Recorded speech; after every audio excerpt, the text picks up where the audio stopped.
Dans le monde en constante évolution de la technologie, les progrès dans les capacités de l'aviation et des armes ne sont pas une occurrence rare alors que les nations investissent dans la création des meilleures versions de leurs armes les plus développées dans le but d'être à l'avant-garde de la réalisation technologique tout en travaillant à améliorer leur système de défense. Le système de défense des États-Unis, en réponse aux changements dans le domaine de la guerre, s'est lancé dans le développement d'un avion de chasse de 6e génération plus avancé que son F-35M. Qu'est-ce qui a causé la déchéance du F-35? Quelles sont les capacités du F/A-XX qui le démarquent? Joignez-vous à nous alors que nous examinons l'avion de chasse F/A-XX que la Marine vient de présenter alors qu'elle dit au revoir au F-35. Plusieurs années après le déploiement du F-35, le département de la Défense des États-Unis a non seulement constaté certains problèmes techniques accompagnant le fonctionnement de cet avion de chasse populaire, mais s'est également plaint du coût d'acquisition et de maintenance. Après un certain temps d'utilisation de cet avion, ses défauts cachés, y compris les glitches, commencent à apparaître et s'ils ne sont pas corrigés, pourraient mettre en danger tout pilote qui l'opère. Le F-35 a été créé dans le cadre d'un programme appelé Joint Strike Fighter, qui combinait différents programmes d'aéronefs des années 80 et 90. Une de ses racines était un programme de la DARPA appelé Advanced Short Takeoff and Vertical Landing, qui visait à remplacer le jet à décollage vertical Harrier pour le corps des Marines des États-Unis et la Royal Navy britannique. Lockheed Skunk Works, dans le cadre de l'ASTO-VL, a travaillé sur un chasseur supersonique furtif avec un système de ventilateur de levage unique. Il était conçu pour effectuer à la fois des missions de supériorité aérienne et de frappe et était également programmé pour fournir une guerre électronique et du renseignement. Ce projet a été fortement investi et était l'avion le plus recherché, préféré pour ses capacités et sa conception, mais les défauts remarqués dans cet avion de chasse, y compris ses variations, ont laissé de nombreux investisseurs potentiels se demander si l'avion de chasse est sûr d'investir.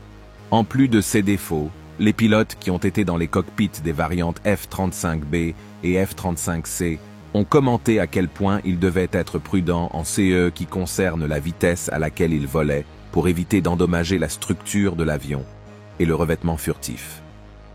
Ils ont également eu des problèmes, tels que la pression intense dans le cockpit causant des douleurs aux oreilles et au sinus, des problèmes avec l'affichage dans le casque et la caméra de vision nocturne, ce qui rendait difficile l'atterrissage du F-35 sur un porte-avions. Ce sont des problèmes significatifs, étiquetés comme des déficiences de catégorie 1 dans les documents exclusivement détenus par Defense News.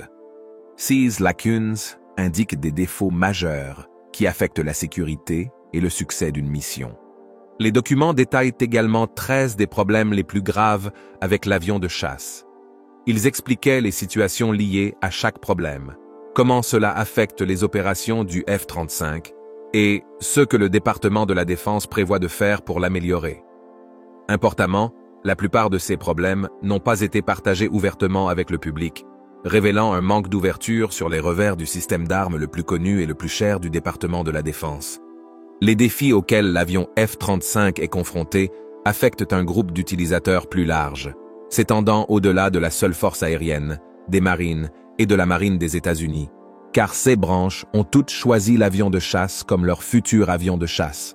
De plus, 9 nations partenaires ont contribué financièrement au développement de l'avion.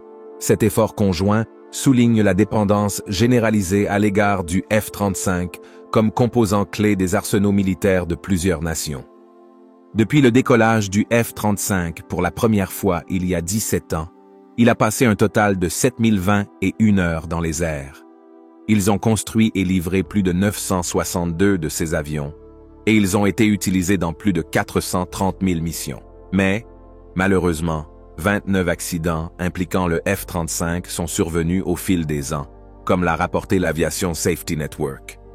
Le premier crash a eu lieu en février 2013 et le dernier en date était en septembre 2023.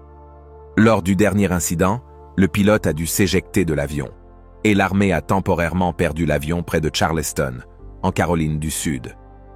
En 2012, il a été révélé qu'une équipe spécialisée de pirates informatiques de l'US Navy avait réussi à pirater le système logistique avancé, incitant Lockheed à renforcer les mesures de cybersécurité pour Alice.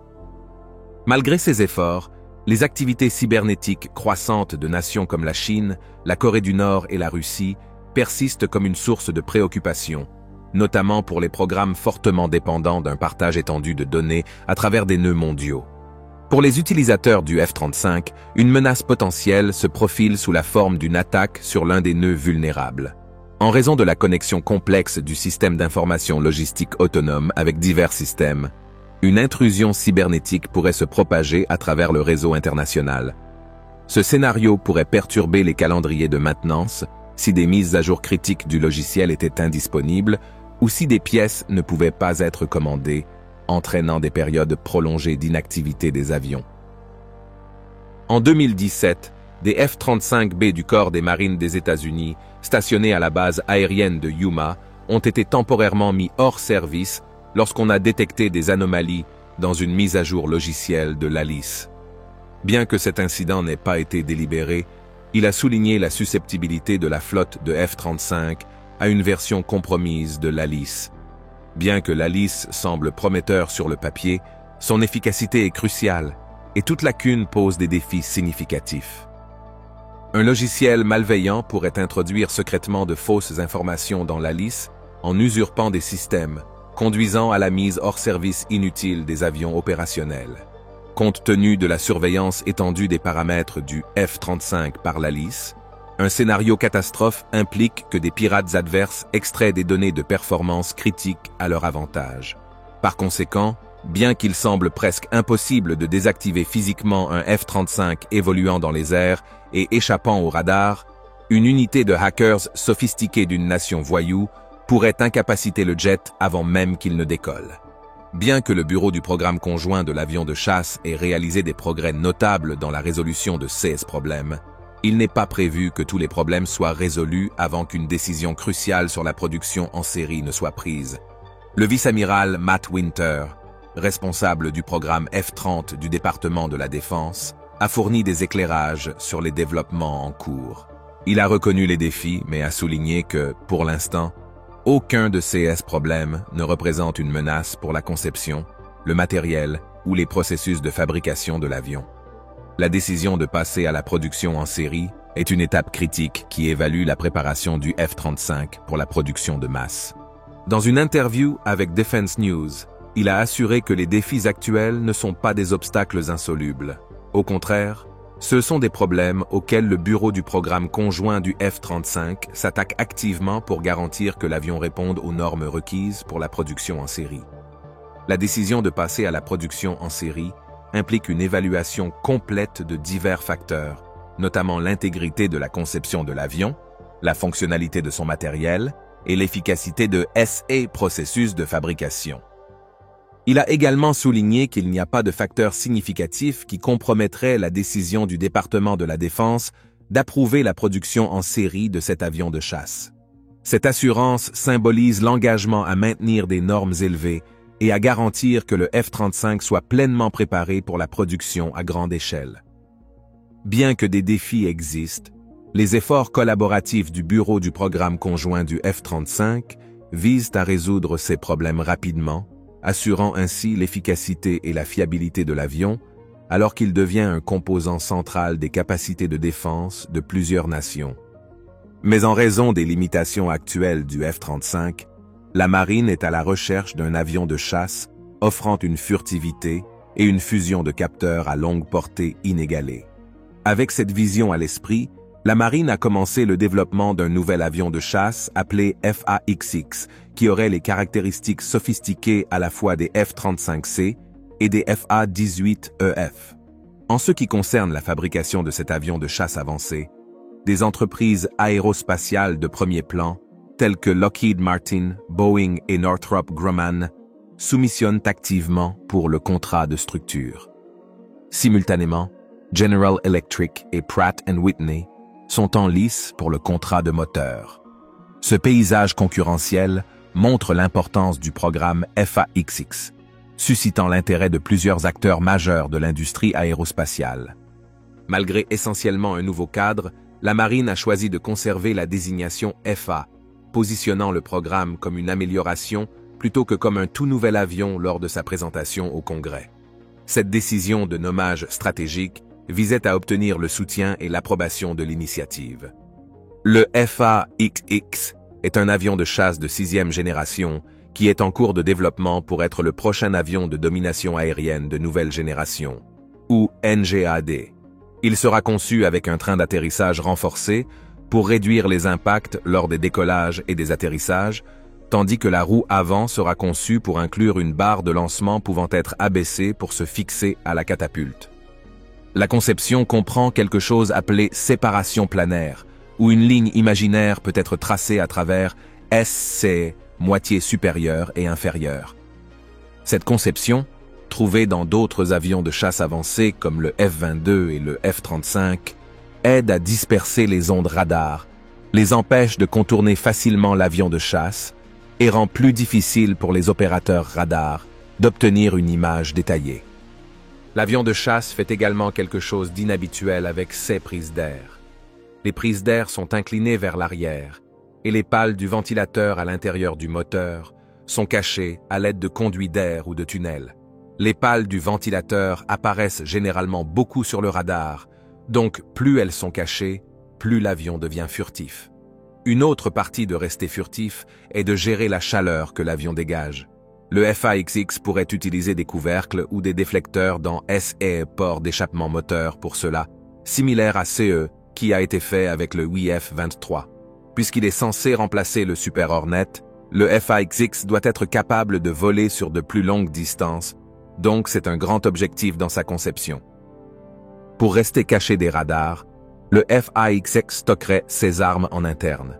Le modèle de cet avion de chasse comprend une soute à armes principale capable de contenir jusqu'à 6 munitions lourdes, comme des bombes guidées par laser ou des missiles anti-navires compacts. En tant qu'avion de chasse polyvalent, cette soute peut également accueillir des missiles RR. Une exigence cruciale pour l'avion de chasse est due à sa capacité à accueillir les futurs missiles hypersoniques dans sa soute. Ce stockage interne garantit que l'avion maintienne un profil radar bas, contribuant à ses capacités de furtivité globale. Cette approche de conception est en accord avec la fonctionnalité multirôle de l'avion de chasse, lui permettant de gérer diverses exigences de mission tout en opérant de manière furtive. Dans les avions de 5e génération, la fusion de capteurs est une caractéristique clé, permettant aux pilotes de traiter efficacement de vastes quantités de données provenant de différentes sources. Il est probable que le FA-XX renonce à un affichage tête haute traditionnel et opte plutôt pour un casque personnalisé qui fournit continuellement des informations essentielles aux pilotes. Pour améliorer encore ses capacités, l'avion utilisera des algorithmes d'intelligence artificielle pour gérer efficacement ses systèmes embarqués et coordonnés avec les drones connectés. En s'appuyant sur un casque personnalisé, le FA-XX garantit que le pilote a un accès constant aux informations critiques sans besoin d'un affichage tête haute séparé. Cette approche simplifiée permet une meilleure conscience situationnelle, ce qui est crucial dans des scénarios de combat à haut risque. L'intégration d'algorithmes d'IA va au-delà de la simple gestion des données. Ces algorithmes jouent un rôle dans la coordination avec les drones connectés, transformant essentiellement le FA-XX en un hub de combat dans le ciel.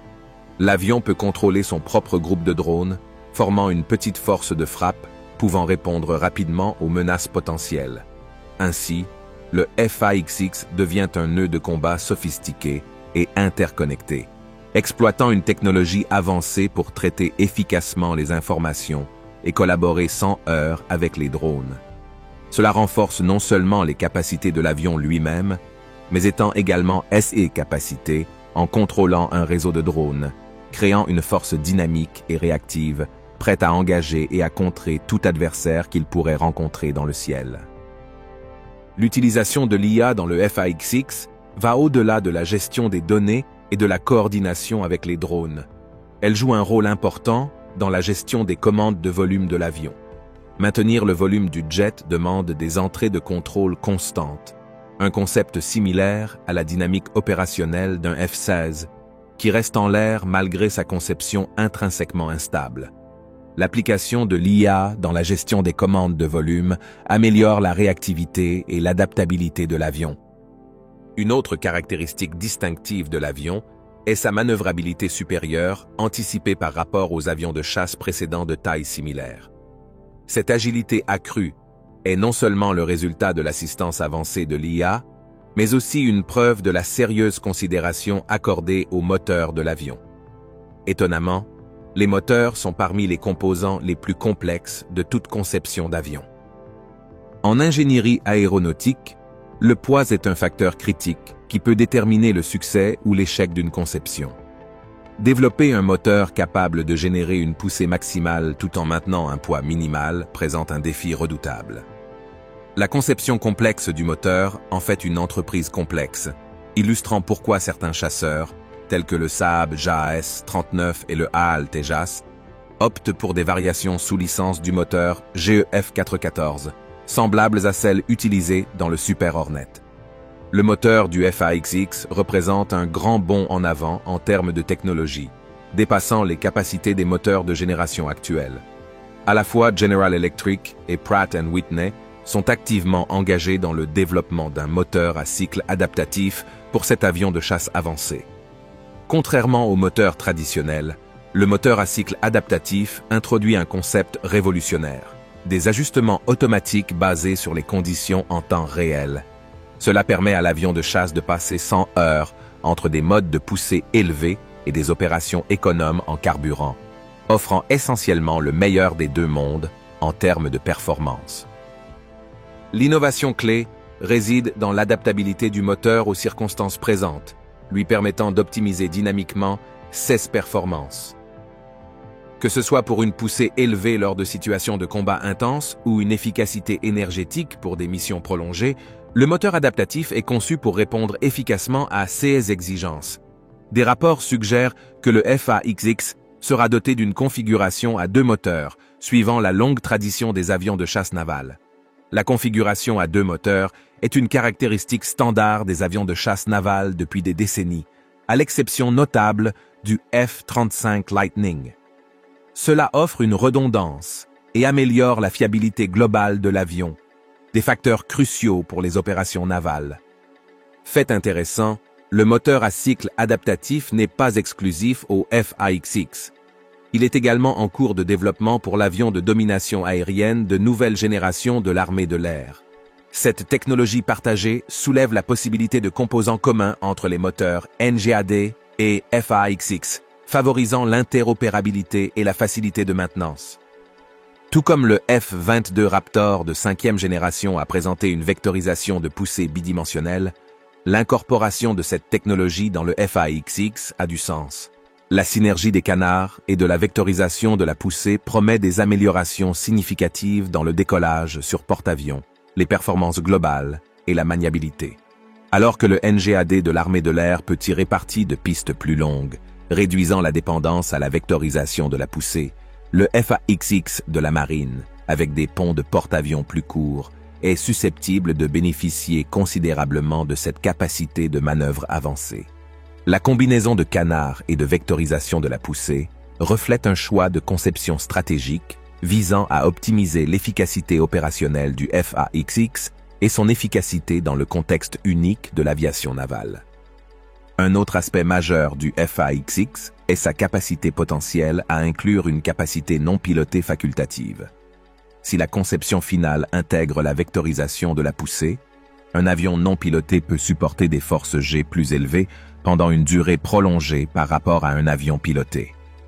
Quoi qu'il en soit, l'introduction de la vectorisation de la poussée présente des perspectives pratiques et avantageuses pour les performances et la polyvalence de l'avion. Équipé de capteurs avancés et d'intelligence artificielle embarquée, le FA-XX a le potentiel de servir de commandant de drone efficace. Les XX dans le nom de l'avion reflètent l'absence d'un numéro spécifique attribué à l'avion pour l'instant. Cela pourrait être 36, mais cela reste incertain. L'aspect intrigant est la désignation FA, indiquant un accent sur les missions d'attaque. Ce nom suit une tradition établie par des avions de chasse comme le FA-18 Hornet et le Super Hornet. Alors que la plupart des avions de chasse d'aujourd'hui remplissent plusieurs rôles, la désignation FA souligne l'accent mis sur les capacités d'attaque. La décision de la marine de conserver la désignation FA pour son avion de chasse NGAD indique deux intentions clés. Signaler que le nouvel avion remplacera le Super Hornet FA-18 et rassurer le Congrès sur l'engagement de la marine envers les F-35B et C de 5e génération existants. Pour clarifier, le FA-XX, un avion de chasse de 6e génération, complète le F-35 tout en reprenant le rôle du Super Hornet de 4e génération, distinct du remplacement du Lightning de 5e génération. Les défis historiques de la marine dans l'acquisition d'avions entièrement nouveaux doivent être pris en considération. En se remémorant la fin des années 90, le A-12 Avenger était censé succéder à l'emblématique A-6 Intruder. Malheureusement, en raison de retard et de coûts croissants, le programme a été annulé. Le récit intrigant du A-12 est actuellement en cours de préparation pour une prochaine vidéo. Les luttes de la marine ont persisté au-delà du A-12. Il y a eu une période où la possibilité de prolonger la durée de vie du renommé F-14 Tomcat a émergé, avec un concept comme le Super Tomcat 21 à vectorisation de poussée. Cependant, cette initiative a été abandonnée en faveur du Super Hornet. De plus, la compétition pour le chasseur tactique avancé impliquant les chasseurs UF-22 et UF-23 a eu lieu. Le UF-23, avec son potentiel de portée amélioré, aurait pu convenir à la marine. Pourtant, lorsque la marine s'est retirée de la compétition ATF, elle a ouvert la voie à la victoire du F-22. Bien que le F-22 Raptor soit indiscutablement exceptionnel, le retrait de la marine semble être une nouvelle occasion manquée. Ces exemples historiques soulignent la complexité et les défis associés à la poursuite par la marine de nouveaux avions. L'annulation du A-12 Avenger et les choix ultérieurs en faveur du Super Hornet et du F-22 Raptor illustrent les décisions complexes et les compromis impliqués dans la détermination de la flotte aéronavale de la marine. Il semble que la marine adopte une approche différente cette fois-ci. Le programme FA-XX est en développement depuis 3 ans et un investissement important de 1,53 milliard de dollars a été prévu pour l'année 24 seule. Notamment, cette allocation dépasse le financement combiné des programmes de destroyers de nouvelle génération et de sous-marins d'attaque de nouvelle génération de la marine. Au-delà d'un simple nom accrocheur, la marine démontre un engagement financier substantiel envers l'initiative FA-XX. En établissant un parallèle avec la désignation FA, une décision stratégique a été prise dans les années 90 après la guerre du Golfe. Pendant une période de coupe généralisée dans le budget de la défense, la marine a choisi de conserver la désignation FA-18 du Legacy Hornet lors du développement de CE que nous connaissons maintenant sous le nom de Super Hornet. Malgré leur similarité visuelle, le Super Hornet est un avion entièrement nouveau, utilisant même des fluides hydrauliques différents par rapport au Legacy Hornet. Ce retour historique met en évidence l'approche délibérée de la marine en matière de nomenclature et l'investissement significatif qu'elle entreprend dans le développement des technologies aéronautiques avancées. Quant au premier volume anticipé du FA-XX, les estimations actuelles suggèrent qu'il pourrait avoir lieu au début des années 30, correspondant à la période de retraite prévue des flottes de Super Hornet et de Growler. Ce calendrier permet une transition en douceur vers le nouveau chasseur de 6e génération. Merci d'avoir regardé. Pendant que vous êtes encore là, cliquez sur le lien qui apparaît à l'écran pour regarder une de nos vidéos intéressantes. À bientôt.